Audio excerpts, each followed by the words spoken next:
Selamat siang, sahabat Hermina.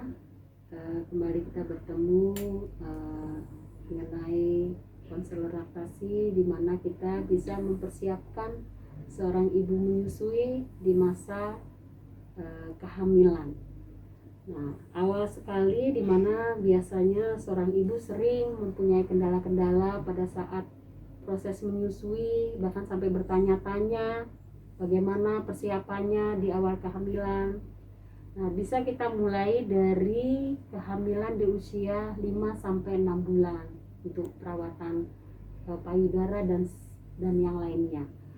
Nah, yang harus kita ketahui dulu untuk proses menyusui, dari mana sih kita bisa mendapatkan sumbernya. Nah, mungkin salah satunya ibu bisa mencari konselor laktasi untuk sebagai tempat ibu nanti bertanya persiapan dari kehamilan bahkan sampai ke menyusui. Nah, kemudian yang kedua bisa melalui mungkin dengan ibu-ibu yang sudah berpengalaman seperti yang ibu yang menyusui sebelumnya. Nah, nanti dari situlah ibu bertanya-tanya pengalaman mereka seperti apa. Lalu bisa membuka akses internet, bisa juga membaca-baca buku ibu menyusui. Itu juga salah satunya persiapan untuk ibu mendapatkan informasi tentang menyusui.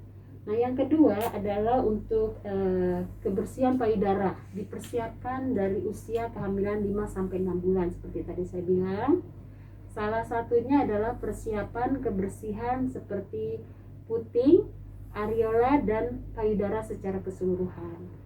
Nah, kalau untuk putingnya itu sendiri, biasanya pada ibu kehamilan pertama itu, anak pertama maksud saya, itu biasanya dia masih seperti mengeras, masih seperti menutup, dia membulat. Nah, itulah awal kita harus mulai bersihkan dengan baby oil, lalu kita gosokkan menggunakan kapas yang lembut.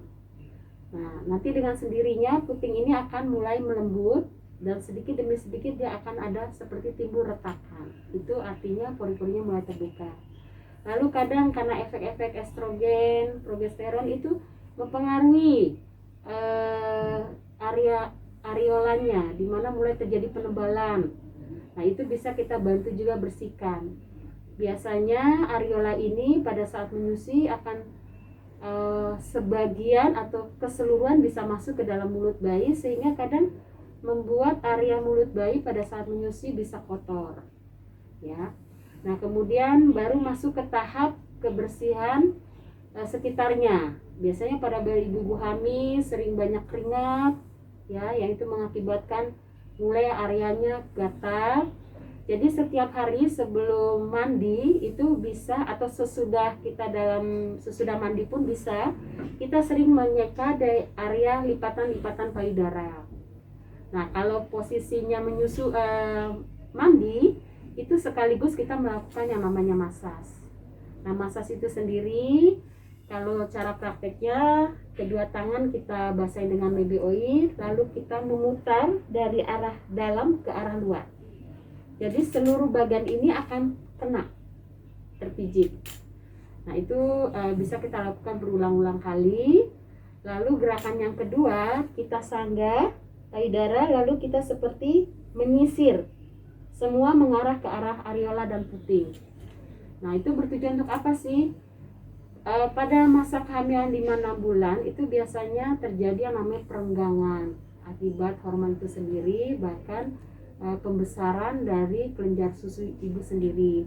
Nah, perenggangan ini kadang menimbulkan rasa nyeri, menimbulkan rasa pegal. Nah, kalau kita bantu selalu dengan masas, nanti juga bisa kita bantu juga dengan kompres air hangat, perenggangan atau nyeri itu akan berangsur-angsur hilang dengan sendirinya. Nah, kemudian yang berikutnya bisa kita lakukan melalui perhatikan asupan makanan. Jadi pada ibu hamil yang paling terpenting adalah kejar asupan makanan yang dimana adalah tinggi protein, tinggi lemak, zat besi, kalsium. Itulah salah satu yang isi daripada asupan makanan selama kehamilan. Itu semua mengkerucut untuk mempersiapkan ibu menyusui. Nah, itu bisa kita dapat dari daging merah, telur, susu, ayam, bisa juga tahu tempe, jenis kacang-kacangan. Lalu sumber nanti vitaminnya bisa kita dapat dari sayur-sayur hijau atau buah. Lalu kita bisa melangkah berikutnya melakukan yang namanya teknik relaksasi. Jadi nanti kalau ibu-ibu yang sudah mungkin era pandemi sudah selesai, yang udah mulai bisa bertatap muka, ikutin Bu yang namanya senam hamil. Nanti salah satunya itu mereka akan mengajarkan teknik relaksasi. Misalnya salah satunya adalah di pernafasan. Karena pernafasan ini sangat membantu pada saat nanti ibu merelaksasikan tubuh ibu. Biasanya kalau kita sudah terjadi perubahan tubuh, itu sering sekali kita merasa nggak nyaman waktu saat bernafas. Nah, perubahan-perubahan inilah yang mengakibatkan kita harus lebih banyak merelaksasi, rajin menarik nafas panjang berulang-ulang. Itu membuat kita aliran darah kita lebih lancar, ya. Lalu kemudian bisa kita lakukan juga misalnya bagaimana sih teknik relaksasi yang lainnya? Misalnya ibu dengan istirahat yang cukup.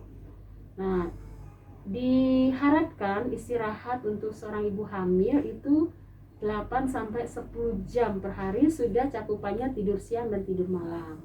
Ya, lalu ibu mungkin melakukan kegiatan-kegiatan positif, misalnya ibadah. Misalnya ibu senang yang namanya menonton film yang membuat hati ibu terhibur, mendengarkan musik, membaca buku, itu salah satu semua untuk merelaksasi, ya. Lalu mungkin salah satunya lagi nanti misalnya seperti kalau ibu sudah mulai masuk ke untuk meningkatkan hormon oksitosin yang kita sering sebut hormon kasih sayang, mulai tuh ibu lakukan mungkin pemijitan di area bahu, itu juga salah satu untuk merelaksasi, ya. Kemudian masuk ke berikutnya adalah mempersiapkan pasangan. Itu penting. Jadi kalau kita mau semuanya saling mendukung, salah satunya pasangan juga harus kita persiapkan. Karena peran seorang suami itu sangat dibutuhkan untuk ibu hamil sampai masuk ke masa menyusui. Karena dimana nanti pada saat sang suami mulai mendukung dari kehamilan, seperti kita sering sebut suami siaga, yang akan bolak-balik menghantar ibu hamil ke rumah sakit. Mungkin nanti salah satu dia juga bisa membantu pada saat menyusui, sering mengurus dede, atau mungkin juga mengurut-ngurut pijit punggung ibunya untuk merelaksasi hormon oksitosinnya. Itu salah satu peran-peran suami, ya. Nah, kemudian bisa juga salah satunya nanti melibatkan suami, misalnya dalam hal penekanan pemberian ASI eksklusif. Itu sangat penting. Dukungan itu yang paling penting. Kadang biasanya banyak sekali keluarga terlibat. Nah, biasanya keluarga-keluarga tertentu kadang menuntut terlalu banyak.